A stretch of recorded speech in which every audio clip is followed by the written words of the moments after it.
Hey folks, Scully Nomad here, hope you are well, and a special welcome back on board my sailboat. So it's been quite some time since I've been on the boat, which is why I haven't been able to make any boat related content, but my next episode we're going to be jumping ship and going on my good buddy Mike's boat, who's my neighbour next door. I'm going to be going to Oxford Bay, so we're going to be sailing over the bank holiday weekend. I have my drone, so I'll be making some nice drone footage, so stay tuned for that. Today's episode I'm actually going to be doing a little bit of a Q&A session, so I've been going through your comments, questions and feedback, which I really appreciate, by the way. Welcome if you're new to the channel. So I do a lot of how-to style videos surrounding both my car and the boat, and I do a few adventures from time to time. It really depends what I'm doing, as I work all over the country for event companies. I live in Birmingham helping out my parents quite a lot, and then I hang out on the sailboat from time to time. So if that sounds like something for you, then feel free to subscribe. But today we're going to be running through some of your questions, and here we go.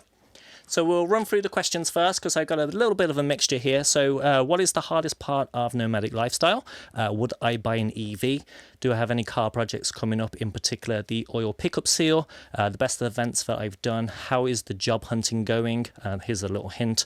The boat projects coming up. The all-in-one power station. So I did a little bit of a product review recently on this all-in-one power station that I got for my parents.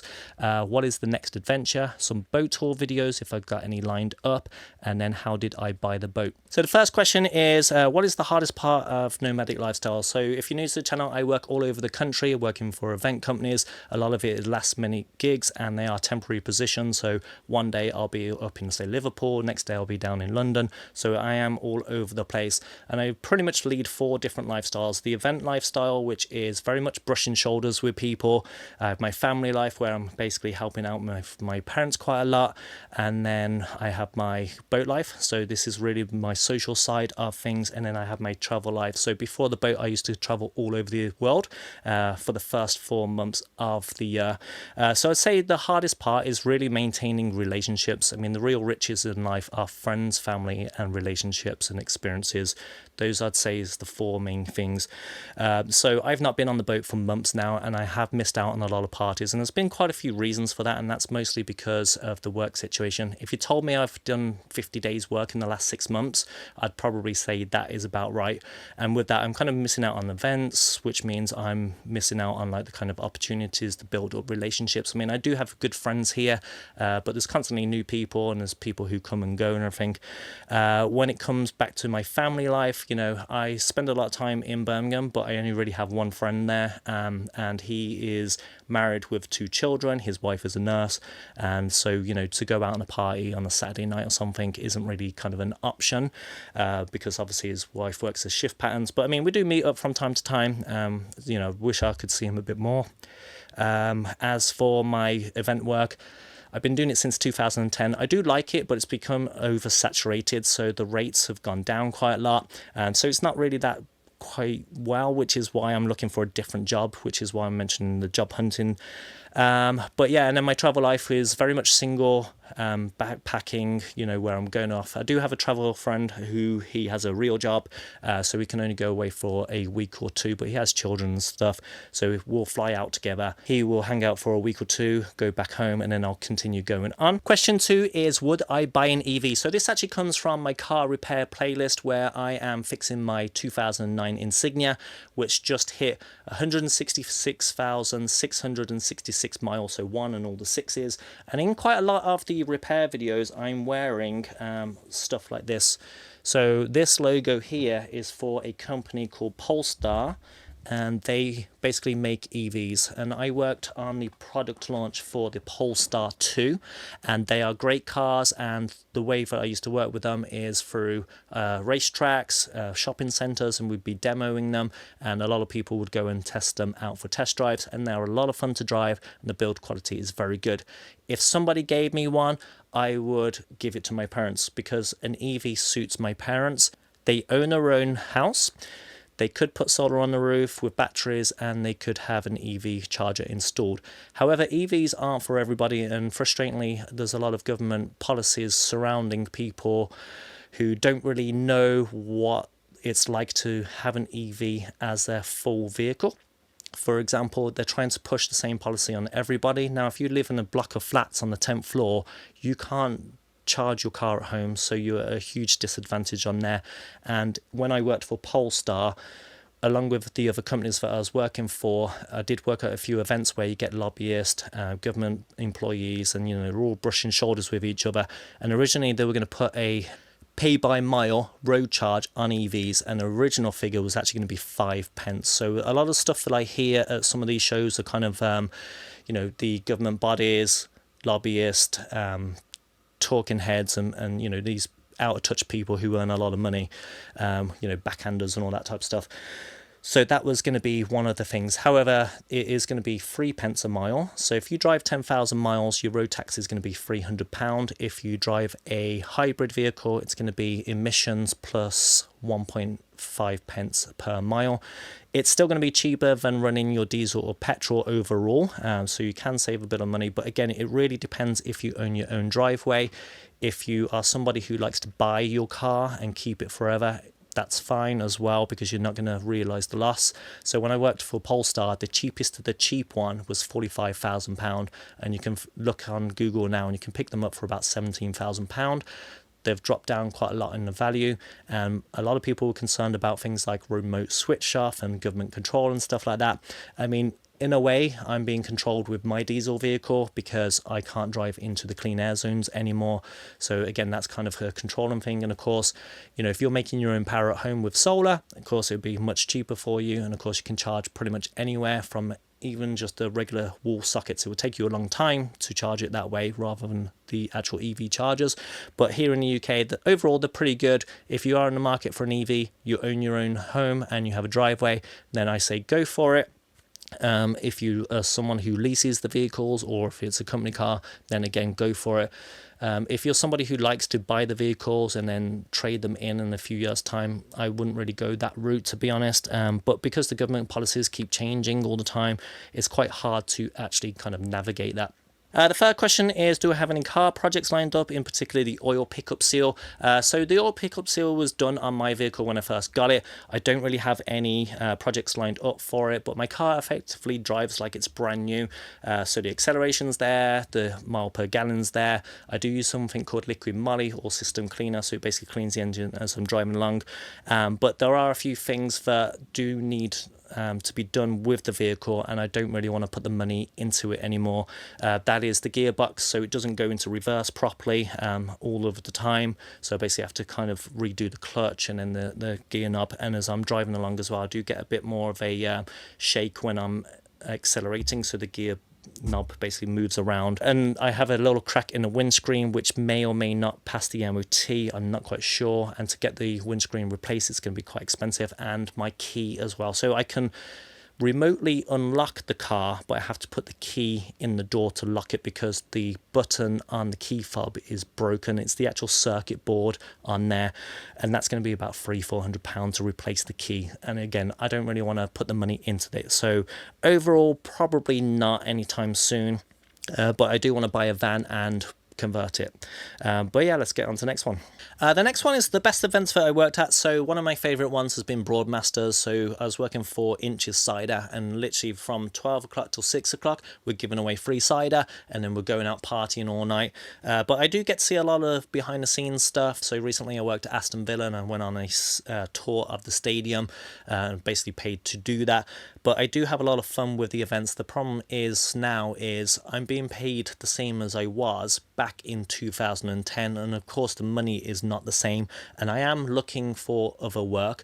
But overall I really enjoy doing the event stuff for the most part. I've got a job coming up at Diddley Squat Farm, which is where they film The Farm with Jeremy Clarkson, who is the host of, or was the host of, Top Gear. So if you're not familiar with him, but yeah, it's been a very popular TV show, so I'm going to be on the farm. I'm not quite sure what I'm going to be doing there, but yeah, I get to see some celebrities and go to sound checks and stuff like that. So sometimes I go into like concert halls and I'm opening up the doors, and it's basically the bar staff, the sound and lighting people, and then you got the people on stage, whoever band it is. It's kind of like having your own concert in a way, so I get to see a lot of really good stuff, get a lot of freebies as well, so especially like alcohol and sweets and stuff like that. But as I says, right now it's become like an oversaturated market. If you told me I've worked 50 days in 6 months, I'd say that's about right. And at this time when I'm filming in May, like the end of May, early June, Honestly, usually it's really busy, but a lot of shows are getting smaller and the companies are just not spending, which brings me up to the job hunting. A few episodes ago, I was talking about how I'm pretty much living off £6 a day and that I've been looking for work, and it's been definitely challenging. So when I'm saying I'm looking for work, I'm going onto company websites, I'm filling out the forms, doing the questionnaires, and it's long, it's tedious, and it can be quite disheartening. So if I wanted to be rejected all the time, I just go out in the bar on a Saturday night and try and talk into women.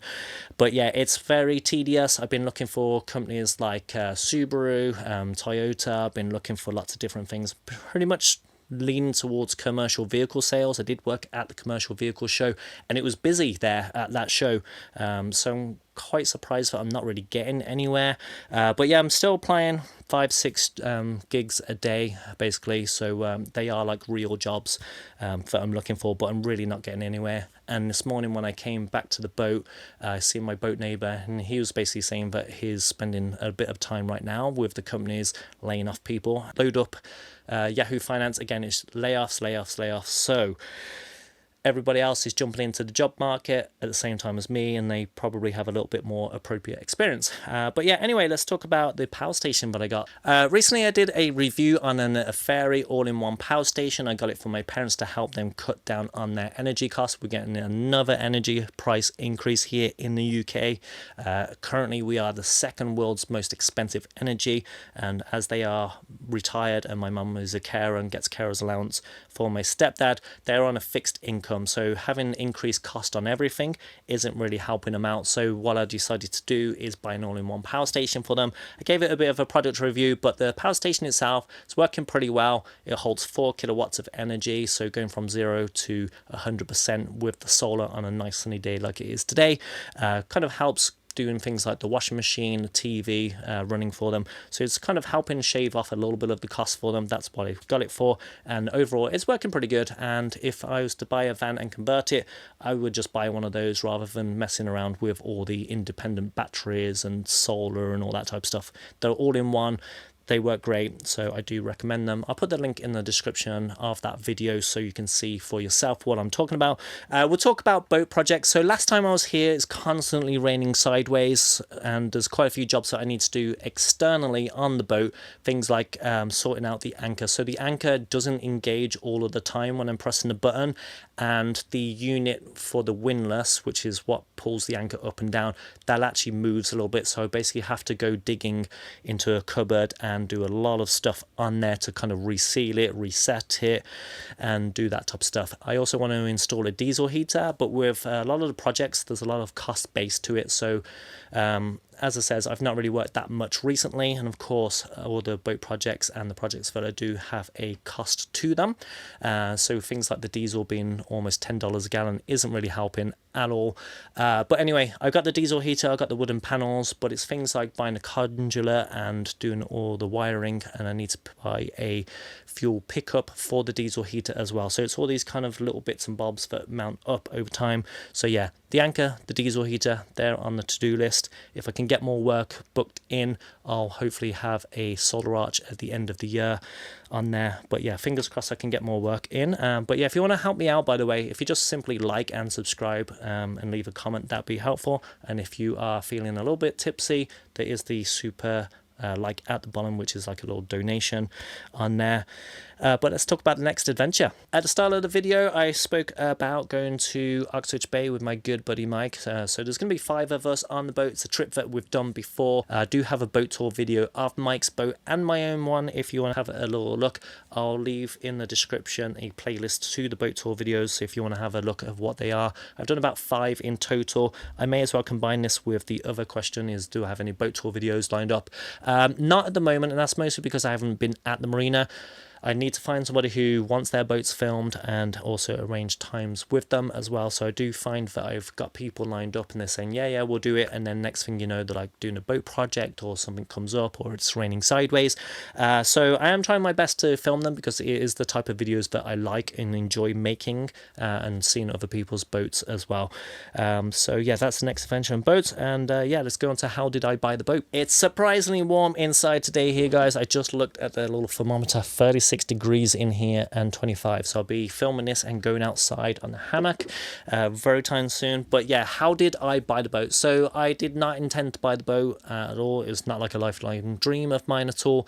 It's a case of I managed to save £24,000 to buy a house. Could not get a deposit being a single guy with a roll of the dice income, and basically I got declined for a mortgage. I was looking all over different types of things, but yeah, couldn't get a mortgage. I was looking at camper vans, caravans, all different types of stuff, canal boats, and I was just down in Brighton, seen a really nice boat there, and it was advertised for £70,000, and I thought, if that one is 70, what else is there out there? So I came across my boat. It was advertised for 60,000 originally, and I was just like, I can't really afford that, it's too much. And then it dropped down to 50, and then the broker, when I turned up, it was like, the guy was sat this for 45.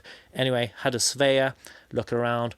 The price went to 44,000, and then I used an unsecured personal loan along with my own money to do that. So if I ever defaulted on the loan, it's paid off now, but if I did default on the loan, other than them sending letters to my parents' house, nothing they could really do about it if I didn't pay, except have my credit score tank and those letters. But yeah, you can get marine mortgages. I just want to note that I do not live on the boat. I work all over the UK, as I said, and I live with my parents back in Birmingham, which is a little bit frustrating, but it is what it is.